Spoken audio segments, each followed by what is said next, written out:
মাছ গোশ কিছুই খেতে মন চায় না এখন, আর মুখেও রুচি নেই। একমাত্র শাক সবজিগুলো ভালোভাবে রান্না করলে খেতে খুব ইচ্ছে হয়, কি আর করার। আসসালামু আলাইকুম প্রিয় ভিউয়ার্স, দেখুন আজ চলে আসলাম আপনাদের মাঝে রান্না বান্না নিয়ে। আজ রান্না করব আষাঢ়ি মুরগি পাঁচফোড়ন দিয়ে। এই যে পাঁচফোড়ন নিয়েছি আর শুকনো মরিচ বাটায় করব আজকে। আর অল্প অল্প মশলা আদা রসুন জিরা ধনিয়া এইগুলো মিলিয়ে মিক্সার করে নেব। আর এর সঙ্গে সবজি তো থাকতেই হবে। ওই যে বললাম মাছ আর গোশ খেতে ভালো লাগে না যদি না থাকে পাশের সবজি। তো এখানে আমি বাঁধাকপি নিয়েছি, সিজন তো চলে গেছে, তো সিজনালিতে তো যতটা মজা এমনিতে এখন গরম পড়েছে অতটা মজা হয় না, তা কি আর করার।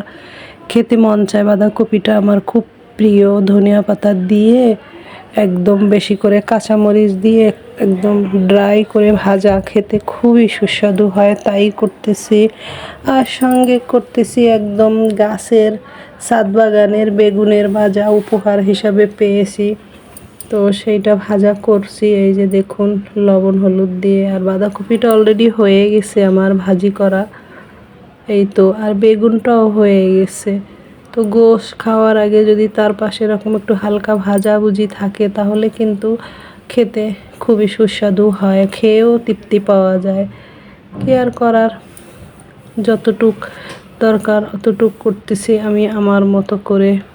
এই দেখুন হয়ে গেছে। এখন আমি মুরগি রান্না বসাবো। প্রথমে কড়াই দিয়েছি, কড়াইয়ে দিয়ে দেব সাদা তেল। আর চুলার জাল একদম লো হিট করে রান্না করব। মশলা ধীর গতিতে কষিয়ে কষিয়ে মুরগির কষা বোনা করব একদম আষাঢ়ি পাঁচফোড়ন বাটায়।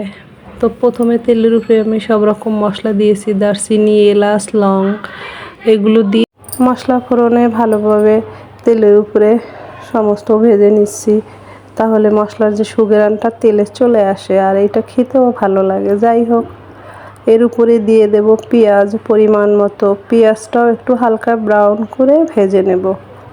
এই তো দিয়ে দিলাম পরিমাণ মতো পেঁয়াজ, নেড়ে ছেড়ে নিচ্ছি অনবরত করে। প্রিয় ভিউয়ার্স, যারা আপনারা আমার শুধু ভিডিও দেখছেন এখনও সাবস্ক্রাইব করেননি, প্লিজ সাবস্ক্রাইব করবেন। আর যারা আমার প্রিয় বন্ধু আপনারা তো আসেনি, কমেন্টস করবেন। তো এই দেখুন আমার পেঁয়াজের ভাজাটা হয়ে গেছে, মোটামুটি কাঁচা ভাব সরে গেছে। এবারে সেই মশলা পেস্ট দিয়ে দেব। বাটা মশলার স্বাদই আলাদা, শুকনো মরিচের। এগুলো বেশি খেতে নেই, মাঝে মধ্যে খেলে ঠিক আছে, আর প্রতিনিয়ত এত ঝাল খাওয়া ঠিক না। হালকা মশলায় সবচেয়ে স্বাস্থ্যসম্মত হয় খাওয়া দাওয়া। যাই হোক প্রিয় ভিউয়ার্স, আমি রান্না করছি খাবো আর আপনাদের বলেও দিলাম ভালো মন্দটা। সব কিছু দিয়ে দিছি পরিমাণ মতো, হলুদ পাউডার দিয়ে এবার ফাইন করে মশলাগুলো কষিয়ে নেব।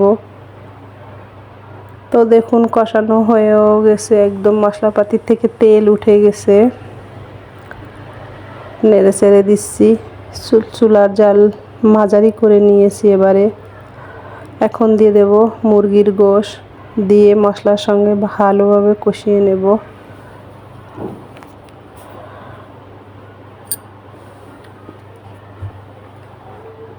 তো কষিয়ে নিচ্ছি মশলার সঙ্গে মুরগি। এখনও লবণ দেওয়া হয় নাই, তো লবণটাও দিয়ে দেব।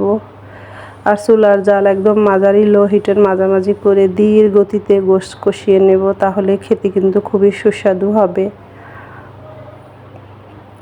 দিয়ে দিলাম স্বাদ মতো লবণ, ব্যাস। এবারে আর সামান্য মশলা আছে, এটা শেষে দিব। এখন ভালোভাবে কষিয়ে নেব। দারুণ একটা সুঘ্রাণ আসছে, ওই যে পাঁচফোড়ন দিয়েছি মরিচ বাটার সঙ্গে, একটু আষাঢ়ি আষাঢ়ি সুঘ্রাণ আসবে, খেতেও ভালো লাগবে। তো কষানো হয়ে গেছে গোশ, দেখুন কোনো রকম মশলা কড়াইয়ের গায়ে লেগে যায় না, ভালোভাবে কষানো হয়ে গেছে। এবারে দিয়ে দেব পরিমাণ মতো পানি ঝোলের জন্য।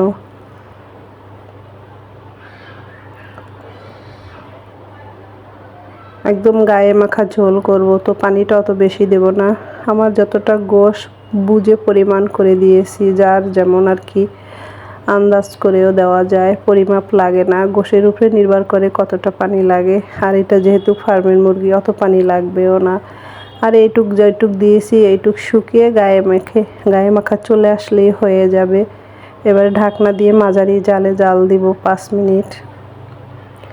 ফিরে আসলাম 5 থেকে 7 মিনিট পরে। এই দেখুন গায়ে গায়ে চলে আসছে ঝোলটা, একদম নামানোর সময় হয়ে গেছে।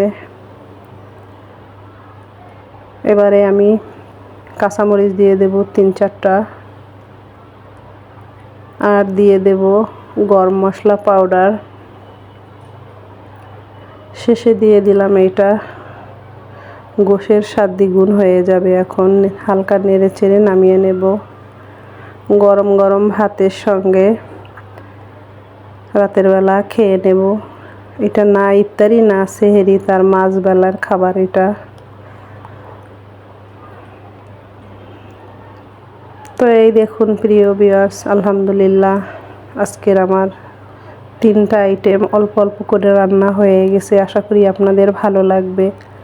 ভালো লাগলে একটা লাইক করবেন, কমেন্ট করবেন। আমিও খেতে বসে গেছি গরম গরম ভাত নিয়ে। বেগুন ভাজা, বাঁধাকপি ভাজি, এগুলো দিয়ে আগে খেয়ে পরে একটু গোশ নিব। আমি অনেক অসুস্থ ছিলাম প্রিয় ভিউয়ার, সেখান থেকে অনেক ভালো হয়ে গেছে আমার শারীরিক সুস্থতা আল্লাহ পাকের অশেষ নেয়ামতের কারণে। তো সবাই দোয়া করবেন, আমিও দোয়া করছি, আপনাদের সুস্বাস্থ্যের কামনা করছি। মাহে রমজানের উসিলায় আপনাদের গুনাহ খাতা মাফ হয়ে যাক, নিষ্পাপ হয়ে আবার নতুনভাবে বাঁচতে শিখুন। ছেলে মেয়ে বাচ্চা মা বাবাদের নিয়ে ভালো থাকুন, আশেপাশ চারিপাশ সবাইকে নিয়ে। এই তো আমরা মুসলিম আর কি। তো আজকের মতো বিদায় নিচ্ছি। আল্লাহ হাফেজ।